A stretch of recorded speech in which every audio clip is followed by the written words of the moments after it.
Hello दोस्तों, आप लोगों का स्वागत है हमारे यूट्यूब चैनल रावल कॉन्सेप्ट में। दोस्तों आज हम पढ़ेंगे हड़प्पा सभ्यता में कि हड़प्पा सभ्यता का उद्भव कैसे हुआ। ठीक है, बहुत ही अच्छी तरीके से पढ़ेंगे। आज की वीडियो पढ़ने के बाद आपको जो यूपीएससी वगैरह या पीसीएस वगैरह में जिसमें भी आपको राइटिंग करते हो या ऑप्शनल में आप हिस्ट्री रखते हो, ठीक है, तो वो भी आपका जो कॉन्सेप्चुअल चीज़ें हैं, ठीक है, वो भी कवर अप हो जाएंगी। ठीक है, तो बहुत अच्छे से करेंगे। और आपका पीजीटी वगैरह हिस्ट्री तो ये रहता ही है। ठीक है, तो भाई वीडियो को थोड़ा सब्सक्राइब कर दें, व्यू नहीं आते आप उनको पूरा देखें। ठीक है, अधिक से अधिक शेयर करें। ठीक है, और जो मेरी वीडियो पे पहली बार आते हैं ना भाई, पेशेंस के साथ एक बार आप देख कर देखो, वीडियो में बहुत कुछ अच्छा मैं देता हूँ। आप एक बार मेरी हिस्ट्री की वीडियो देख लोगे तो कुछ भी आपको पढ़ने की जरूरत रह नहीं जाएगी। 3 से 4 बुक्स का मैं आपका सब कुछ लेके चलता हूँ और सब डाटा यहाँ रखता हूँ। एक बुक को आधार बनाता हूँ मैं, ठीक है, और बाकी का सारा उसमें ऐड करता जाता हूँ, जिससे कि आपको ज़्यादा मेहनत ना करनी पड़े। ठीक है, जहाँ जरूरत होती है वहाँ तुरंत ऐड करता हूँ। मेरा मेन जो है पीजीटी हिस्ट्री है, तो जिसको आप लोग जानते हो कि पीजीटी हिस्ट्री की प्रिपरेशन कर रहा है, सबके पास भेजो। काम सभी में आएगी, लेकिन आप अधिकतर उन लोगों के पास जरूर भेजें जो पीजीटी की तैयारी कर रहे हैं। ठीक है, उसके बाद मैं सोच रहा हूँ और डिटेल में आके नेट जीआरएफ के लिए भी एक प्लेलिस्ट बना के छोड़ दूं। ठीक है, ये लाइफ लॉन्ग रहेगी, जो भी पीजीटी के लिए या किसी के लिए भी। तो ऐसी बहुत सारी प्लेलिस्ट बनाने वाला हूं मैं, तो आप एक बार आए, विश्वास करें, बहुत अच्छे से मैं आपको पढ़ा रहा हूँ। ठीक है, चलो स्टार्ट करते हैं। देखो, हड़प्पा सभ्यता की जो उद्भव की भी है, इस हड़प्पा सभ्यता का जो विकास हुआ, उद्भव हुआ, ये कैसे हुआ। ठीक है, तो इसमें बहुत सारे लोगों के भिन्न भिन्न मत हैं। ठीक है, कुछ देसी मत हैं, कुछ विदेशी लोगों ने बोले हैं। ठीक है, तो देखते हैं उद्भव। देखो, उद्भव के बारे में जानते हैं कि आखिरकार ये देसी मत और विदेशी मत आखिरकार इतने सारे मत पैदा क्यों हुए। आखिर क्या रीजन है कि भाई इतने सारे इसमें विवाद बने रहते हैं। ठीक है, क्यों स्पष्टीकरण नहीं है इसमें, क्यों स्पष्ट रूप से हम नहीं बता पाते हैं। तो उसका रीजन ये है कि देखो, जहां जहां से हमने देखो, सबसे पहली बात तो ये, जैसे कि अब हम जो पढ़ रहे हैं, क्या पढ़ रहे हैं, प्रोटो हिस्ट्री पढ़ रहे हैं, मतलब कि आग ऐतिहासिक काल पढ़ रहे हैं। ठीक है, तो आग ऐतिहासिक काल पढ़े तो आग ऐतिहासिक काल वही तो काल कहलाता है जिसमें पुरातात्विक साक्ष्य होते हैं, लिखित साक्ष्य होते हैं, लेकिन जो लिखित साक्ष्य हैं वो अपठित होते हैं। ठीक है, वो मैं आपको पहले ही बता चुका था। ठीक है, जिसने नहीं देखी वीडियो, भैया स्टार्टिंग में जाके पहली वीडियो देखे, उस इंट्रो में ही बताया था। ठीक है, तो जो हड़प्पा सभ्यता जो आती है वो किस में आती है, वो आती है आग ऐतिहासिक काल में, प्रोटो हिस्ट्री में आती है। ठीक है, तो अब बात ये है कि भाई जो लिखित जो हमें साक्ष्य मिले हैं वो पठित है नहीं। दूसरी समस्या ये है कि भाई पुरातात्विक साक्ष्य हड़प्पा से संबंधित जो भी मिले हैं, जहां भी हमने खुदाई करी, बहुत ही विकसित अवस्था में मिली। जहां से भी हमने खुदाई करी विकसित अवस्था, जहां से खुदाई करी विकसित अवस्था, तो कोई ना तो प्रारंभिक कोई साक्ष्य मिल पा रहा है कि भैया प्रारंभ कहां से हुई, कैसे हुई। ठीक है, ना तो इस तरह का प्रमाण, ना अंत का स्पष्ट रूप से प्रमाण। तो विदेशी मतों में जो ना मतभेद, इसमें जो मत है ना, इसका उद्भव के मत है, उसमें बहुत सारे मतभेद पैदा हो गए। ठीक है, देखो, उद्भव इस सभ्यता के अवशेष अत्यंत विकसित अवस्था में प्राप्त हुए। कैसी अवस्था में, विकसित अवस्था में। ठीक है, अत्यंत विकसित अवस्था में, जहां से देखो अत्यंत विकसित अवस्था में प्राप्त हुए। जो सबसे बड़ी समस्या बनी किस चीज में समस्या बनी, इसके बारे में बताने में, उद्भव के बारे में बताने में सबसे बड़ी समस्या यही है कि अत्यंत विकसित अवस्था में जो भी साक्ष्य में प्राप्त होते हैं वो अत्यंत विकसित अवस्था में प्राप्त होते हैं। तो इसलिए इसके उद्भव के विषय में बहुत ज्यादा मिथ्य बने हुए हैं, बहुत ज्यादा स्पष्ट रूप से कुछ कह नहीं सकते। ठीक है, फिर भी कुछ विद्वानों ने इसको अपनी कुछ सुविधा की दृष्टि से दो आधारों में बांटा, एक देसी मत और विदेशी मत। ठीक है, अब देसी मत के हिसाब से क्या है और विदेशी लोग जो बोलते हैं उसके हिसाब से क्या है। ठीक है, देखो, तो उद्भव के विषय में सामर्थ्य तो कैसे दो मत हैं। ठीक है, दो मत प्रचलित रहते हैं। ठीक है, देखो, देसी मत और विदेशी मत। तो सबसे पहले हम देसी मत देखते हैं।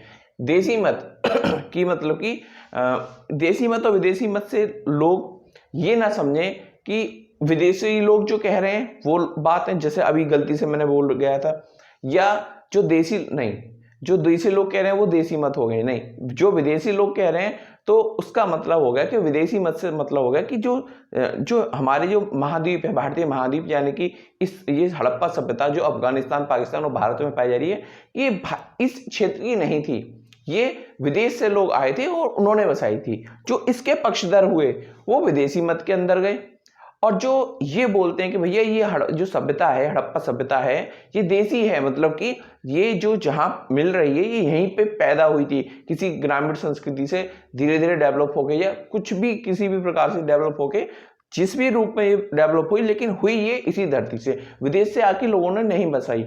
जो इसके पक्षधर हैं, इस स्टेटमेंट के पक्षधर हैं, वो क्या कहलाए? देसी मत कहलाए। ठीक है, चलो देखते हैं। अब ये जो किस किस ने बोला कि जो सभ्यता है भारतीय ही है, ये बोला, देखो कुछ लोग हैं देसी मत वाले, मुख्य फेयर सर्विस, ठीक है, अमलानंद घोष, ठीक है, आलचीन दंपति, ठीक है, SR राव, ठीक है, SR राव, और ये हैं DP अग्रवाल। इन्होंने बोला भैया ये सभ्यता भारतीय ही है, भारतीय महाद्वीप में ही पैदा हुई है, लेकिन किसी इनमें भी अपने अपने अलग है, कोई कह रहा है कि सूती से, कोई कुछ कहता है, ठीक है, लेकिन सभी देसी मत वाले कहते यही है कि भैया ये जो संस्कृति है पैदा जो हुई है अपने देश में ही हुई है, अपने क्षेत्र में ही हुई है, कोई विदेश से नहीं लोग आए थे और इसको डेवलप नहीं कर, इसको विकसित नहीं करा था। ठीक है, तो देखो कैसे कैसे प्रमाण देते हैं अपने बात को सिद्ध रखने के लिए। अब वो कुछ प्रमाण भी देते हैं, जैसे कि ये सब लोग मिलके जो बोलना चाहते हैं, वो क्या कहना चाहते हैं कि सिंधु सभ्यता का उद्भव मोस्टली ईरान, बलूच, सिंधु और भारतीय संस्कृति के भारतीय जो सिंधु और भारतीय संस्कृति है ना, ठीक है, वहां की जो स्थानीय संस्कृति है उनसे हुआ है। मतलब कि इन जो क्षेत्रों में स्थानीय संस्कृति पाई गई है, आगे चलकर वही सिंधु सभ्यता बनी, हड़प्पा सभ्यता बनी। तो इनका देसी मत वालों का यही कहना था। जैसे कि फेयर ने क्या बोला, फेयर ने बोला कि बलूचिस्तान की नाल कुल्ली, ये स्थानीय है, बलूचिस्तान में ये छोटी छोटी जगह पर स्थानीय संस्कृति डेवलप हुई। ठीक है, नाल कुल्ली, राना घुंडई, सिंध की अमीरी, ठीक है, जो बलूचिस्तान की कौन कौन सी, नाल कुल्ली, राना घुंडई, ठीक है, और सिंध की आमरी, कोटदी जी, ठीक है, ये सब क्या हुई, ये प्राक हड़प्पन ग्रामीण संस्कृतियों से बनती है। ठीक है, तो ये क्या कह रहे हैं कि जो प्राक हड़प्पा से पहले जो ग्रामीण संस्कृतियां थी, उनसे ही जो आज की वर्तमान हमें हड़प्पा सभ्यता दिखती है, वो ग्रामीण संस्कृति धीरे धीरे डेवलप होके आई है। ठीक है, ये फेयर ने स्टेटमेंट दिया। अमलानंद ने क्या बोला, अमलानंद ने बोला कि जो राजस्थान का जो बीकानेर है, ठीक है, उसमें जो सोथी संस्कृति है, ठीक है, जो सोथी संस्कृति है वहां पे जो है एक सुरकोटदा, ठीक है, सुरकोटदा से क्या मिलता है कि सिंधु सभ्यता, सिंधु संस्कृति और सोती संस्कृति की जो अवशेष है ना, वो साथ साथ पाए गए हैं। इन्होंने एक ये प्रमाण दिया। ठीक है, और क्या बोला, एक और प्रमाण दिया कि कालीबंगा में पूर्वी सिंधी संस्कृति और सोती संस्कृति के जो अवशेष है ना, वो समान है। ठीक है, वो कैसे हैं, समान। तो इन्होंने ये कहा किसी भी रूप में देख लो, सबके सब ये प्रमाणित करने की कोशिश करने में लगे हुए हैं कि भैया ये जो है देसी संस्कृति है, सब कुछ ये प्रमाणित करने में लगे हुए हैं देसी मत वाले। ठीक है, जैसे एक और देखते हैं, आलचीन और अग्रवाल ने क्या बोला है कि भैया जो सोथी संस्कृति है ना, वही सिंधु सभ्यता का प्रारंभिक रूप है या स्टार्टिंग रूप है। ठीक है, मैंने इंग्लिश में लिख दिया है स्टार्टिंग रूप है। ठीक है, तो आप लिख लेना, सोथी संस्कृति ही सिंधु सभ्यता का प्रारंभिक रूप थी।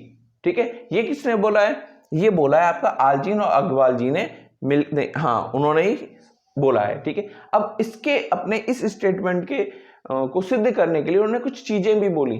ठीक है, उन्होंने कुछ चीजें भी बोली। आप एक बात याद रखना कि जो स्टेटमेंट जो दे रहे हैं ना, इनका ये याद रखना कि किसने क्या क्या बोला है। ठीक है, पीजीटी में स्टेटमेंट दे सकता है और पूछ सकता है। ठीक है, आगे देखते हैं। देखो आलचीन और अग्रवाल ने किस आधार पे बोला, इन्होंने बोला कि भैया जो वहां पे मृदभांड जो मिल रहे हैं ना, मृदभांड, उन्होंने मृदभांडों को आधार बनाया कि सोती संस्कृति और सिंधु संस्कृति से जो मृदभांड मिले हैं उनमें बहुत ज्यादा समानता है। कैसे समानता है कि देखो जो पीपल के पत्तों का चित्रण देखो वहां पे भी मिला और यहाँ पे भी मिला, प्लस सूती में भी मिलता है और सिंधु में भी मिलता है। ठीक, किस पे?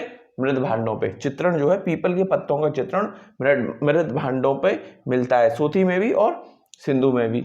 ठीक है भाई, अगला वो एक और उदाहरण है कि भैया जो रस्सी के निशान है ना, जो रस्सी के निशान है, ठीक है, उनमें भी समानता पाई जा रही है।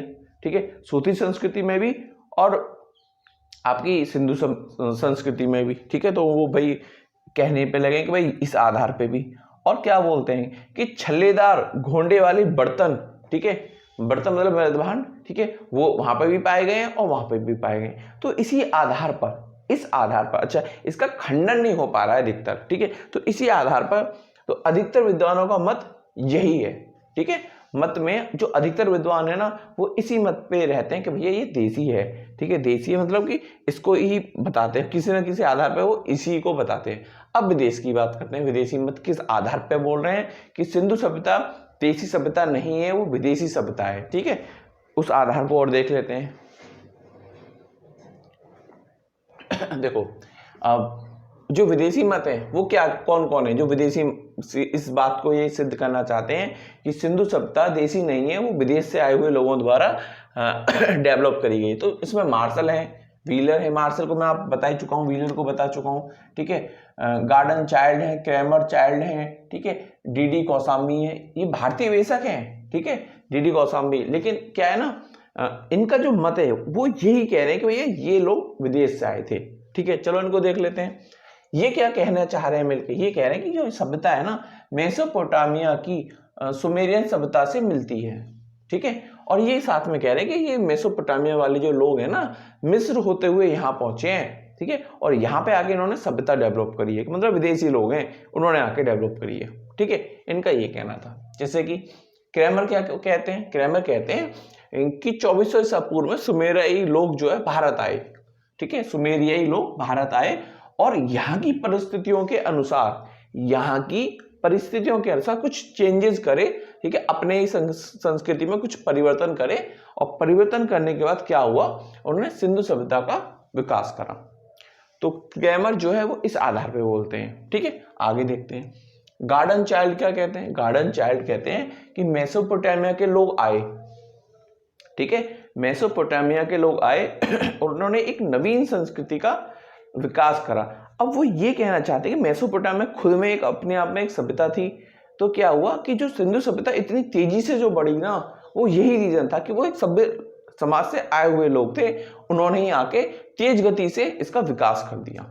ठीक है, चलो अब आगे देखते हैं। एच डी सांकलिया, ये भी क्या कहते हैं, एच डी सांकलिया ये कहते हैं कि बलूचिस्तान और मेसोपोटामिया, बलूचिस्तान और मेसोपोटामिया में समानता देखी गई है। ठीक है, कि जो उनके चबूतरे हैं, बलूचिस्तान में जो चबूतरे हैं और जो मेसोपोटामिया में गिजूरत है, ठीक है, उसके आकार में समानता है, इसके आकार में समानता है।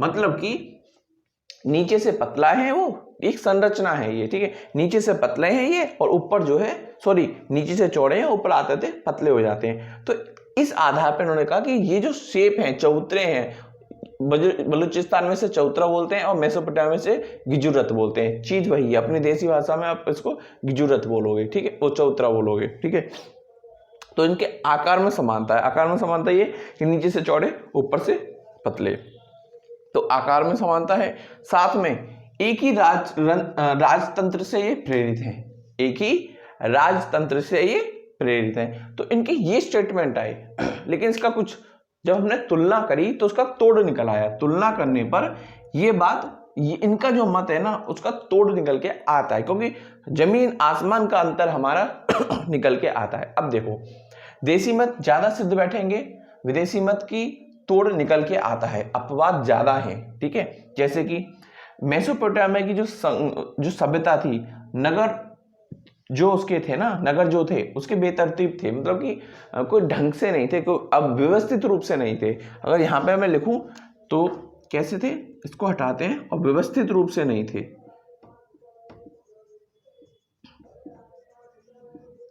व्यवस्थित रूप में नहीं।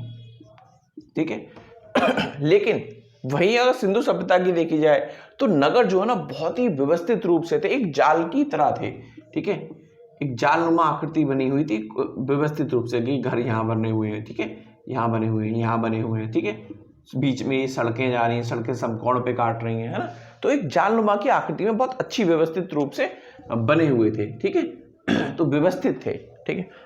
अब यहाँ की बात करिए कि यहाँ के जो मकान थे ना ज्यादातर कच्ची ईंटों के बने हुए थे, ज्यादातर कच्ची ईंटों के बने हुए थे। अगर हम सिंधु सभ्यता की बात करें तो वहां के सारे मकान, अधिकतम मकान जो कैसी बने, मिट्टी के बने थे, पक्की मिट्टी की ईंटों के बने हुए थे, ठीक है। तो भाई बहुत अंतर है, अगर इनके भी होते तो भाई इनको पता होती ना कि भैया पक्की के बनाओ, कच्ची के क्यों बनाओ, ठीक है, तो ये पक्की के बनाते।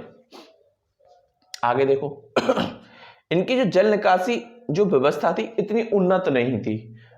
जो हमारी सिंधु सभ्यता की जल निकासी एकदम अत्यंत उच्च क्वालिटी की थी, ठीक है, बहुत ही अच्छी जल निकासी की जो व्यवस्था थी, जो प्रणाली थी, बहुत ही उत्तम थी, ठीक है। तो कोई मेल नहीं है। आगे देखते हैं, चलो जो लिपि थी भाई चलो इसकी उसमें तो चलो हो भी जाएगा कि भैया इन्होंने आके चलो चेंजेस कर दिए होंगे कि भाई यहाँ पे जो है इतने उन्नत नहीं थे, लेकिन यहाँ पे आके इन्होंने कुछ सुधार कर दिया होगा। लेकिन लिपि में थोड़ा करेंगे कोई सुधार कि यहाँ पे लिपि कीलनुमा थी, यहाँ पे लिपि इन्होंने चित्रात्मक कर दी, भाई लिपि थोड़ी ना कर देंगे, ठीक है। हाँ चलो आगे देखते हैं। यहाँ मंदिरों के प्रमाण प्राप्त होते हैं कहाँ पे, मेसोपोटामिया में, लेकिन यहाँ पे मंदिरों के प्रमाण प्राप्त नहीं होते, ठीक है। तो ये आपका बहुत ही स्पष्ट रूप में संक्षेप में मैंने आपको सब कुछ समझा दिया, विद फैक्ट समझा दिया। आप आंसर राइटिंग में डालो, इसको पीजीटी के हिसाब से देखो, सब के हिसाब से बहुत ही अच्छी तरीके से मैंने उद्भव कराया। मैं आप सोच रहा था कि आज आपका विस्तार वगैरह भी कर दूं, लेकिन मुझे लगा कि नहीं, पहले उद्भव को अच्छे से समझा दो, बहुत ज़्यादा कन्फ्यूजन रहता है, ठीक है। तो आज की वीडियो में इतना ही। भाई वीडियो को अधिक से अधिक शेयर करें, सब्सक्राइब करें और प्लीज़ नोट्स बनाएं अगर सिलेक्शन लेना है तो, ठीक है। Thank you for watching.